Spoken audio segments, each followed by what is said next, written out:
Uncorked, we run off of 17 wine station units. Each unit holds 4 bottles of wine, so it gives a total of 68 different wines that we're able to offer. What the machines allow us to do is, once a bottle is uncorked and inside the system, the oxygen is purged from the bottle and it's replaced with argon gas, which is a totally inert gas, unlike nitrogen, heavier than air.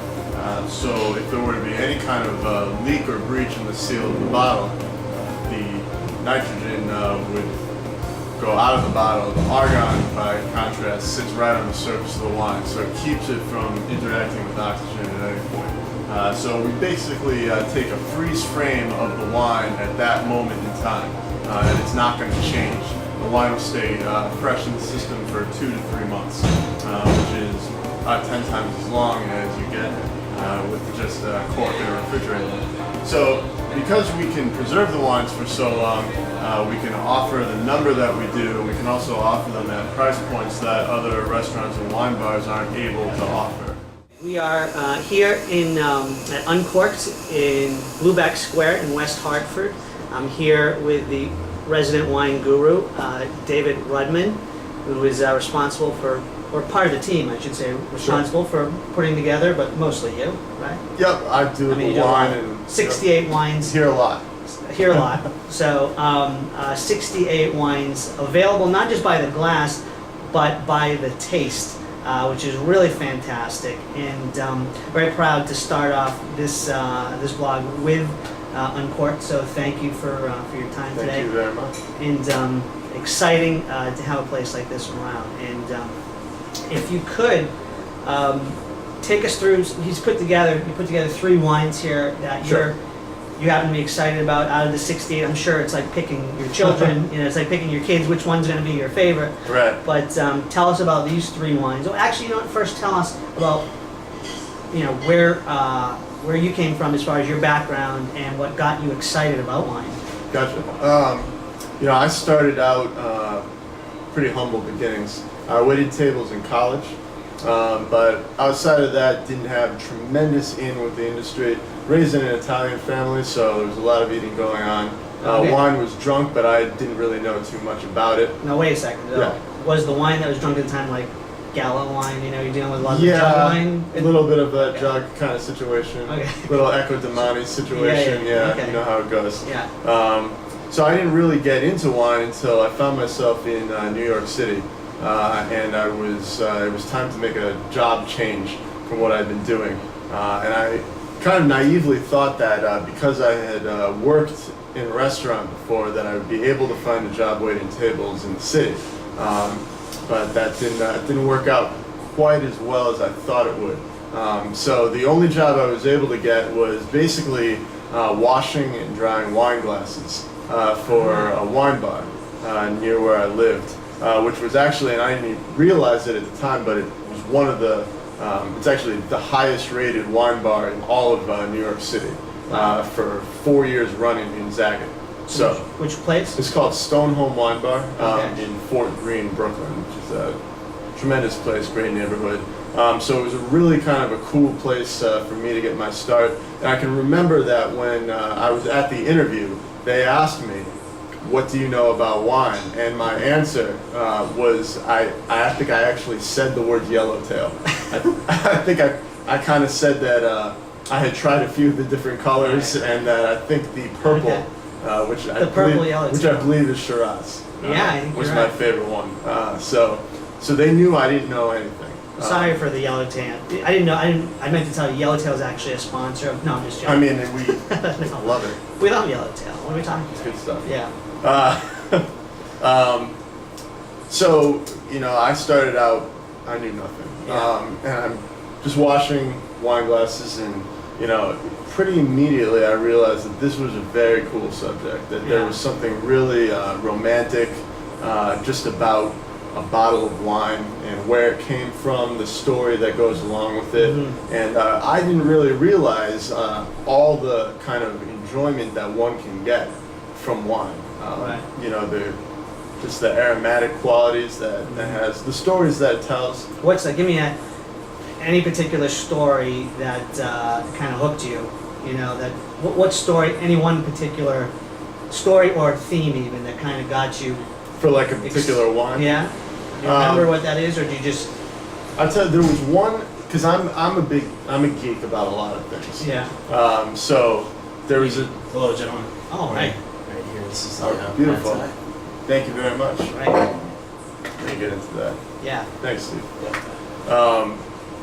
There was one wine that kind of did it for me, where I realized, you know what, I feel like this could really indulge my geekiness in a way that was going to work for me. And it was a Chardonnay. It was California. I think it was a 2004 Henzel Chardonnay, which was on the list for $90 or $95 at the time. And I had never had anything at that level. And the first note that I picked up was this like outrageous kind of Dutch Henry or Dutch boy paint. Oh wow. That got like that white, that kind of white paint color, just like thick and crazy, and not in a bad way. And I kind of volunteered that, and everyone seemed really impressed when I said, you know, I get a lot of Dutch boy white paint on this. And I was like, you know what, this could be all right. I could do well doing this. Just trying to pick out unusual and interesting things from different wines. So that was a hell of a wine. Now that's not something I tell a customer I get from that particular wine, but it's definitely fun. And I think, you know, if you read enough reviews by you know, the prominent geeks in the world, you know that they love those types of descriptors, those like hyper real things. Right. So that was a lot of fun. Yeah. So, and tell me about these wines that we have here, so we can. Okay. You picked. So you did pick out these 3 wines. Yeah, I picked out.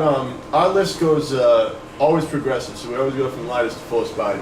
So I picked out a light, a medium, and a fairly full-bodied wine for us to go. And we're going to go 3 different countries: France, Italy, and the U.S. Correct. So this first wine here is from one of my favorite regions of the world, Burgundy. This is the 2006 Domaine Louis Max Mercure. The wine is called Clos La Marche. So Burgundy, 100% Pinot Noir. Louis Max is I don't know if you can see here by the super color. Yeah. I don't know if that comes through, but it is really nice and light. That's that real Burgundian Pinot color that you get there. A little bit of like a little bit of like a cranberry action going on in the coloration. Yeah, very brick. You get that nice brick color. Very much. 2006 is a vintage for me. A little bit of a shadow in the shadow of the great 2005. 06s to me have a nice little polish to them. I would say so. They're not as even in their youth they're not as kind of rugged. As you might find in a younger vintage for a lot of Burgundy vintages. So I do like that. Let's smell this up here. What I like about this is I kind of sell this as like the feminine Pinot that we have on this, because we do 3 or 4 Pinots all the time because people love them. But I like to have one that has this kind of lean, attractive, feminine quality to it. I mean, it's a very subtle nose. It's not. You know. Right, and I'm not high on that super in your face, big time, punch me out, you know, New World kind of aromatic thing that you get a lot of time when you get a little bit of Shiraz sneaking in, a little bit too much oak sneaking in. Right. So that happens, but this is great stuff. Yeah. Waste no time.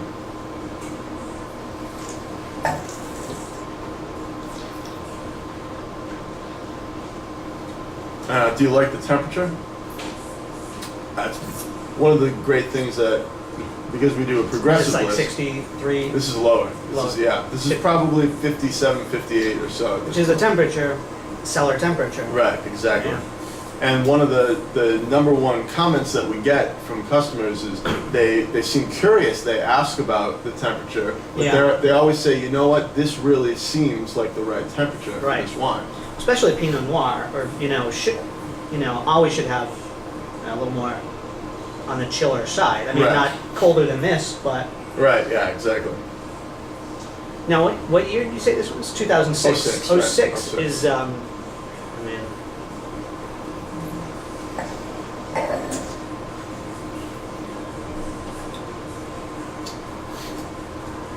it's very surprisingly, it has that nice finish, but really bright berry. You know, Gets into a little, sometimes I've had the burgundies that are a little bit more woodsy, Yeah. and this is definitely more on the fruity side. It's very approachable, Right. very easy drinking. Gets and into a nice little tartness. it does. You've got that Yeah. little tight berry finish. Has some really nice acidity to it. Definitely a great food wine. You know, I think this really kind of sums up.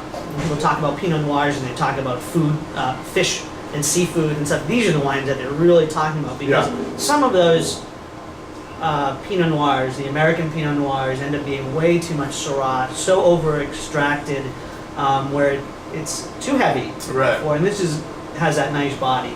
I think that the weight of this is really nice and light, and it's for all seasons. It's really nice. Right. And what can you get this for? Taste? Taste here you can do for $2.75. That's ridiculous. Yeah.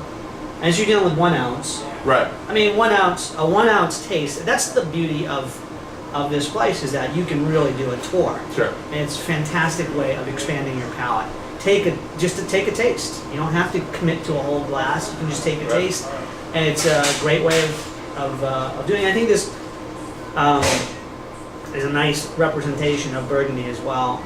You know, more tight berry than woodsy, but I think it's a nice play. Mercure, kind of a great value region because it's not Côte de Nuit, you know, but from the Côte Chalonnais, it's one of the top 2 or 3 kind of appellations in there, and you know it just delivers. Yeah, it does. I mean, there you deliver. go. You have these fantastic regions just outside these undervalued areas outside of the Côte d'Ortie, and it's great. Yeah. All right, let's move on to Beautiful. the So we go into Italy now.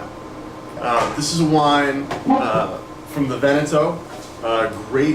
Great place for wine. Yeah. Via Valpolicella, Amarone. They do great for white wine as well. Soave, big time.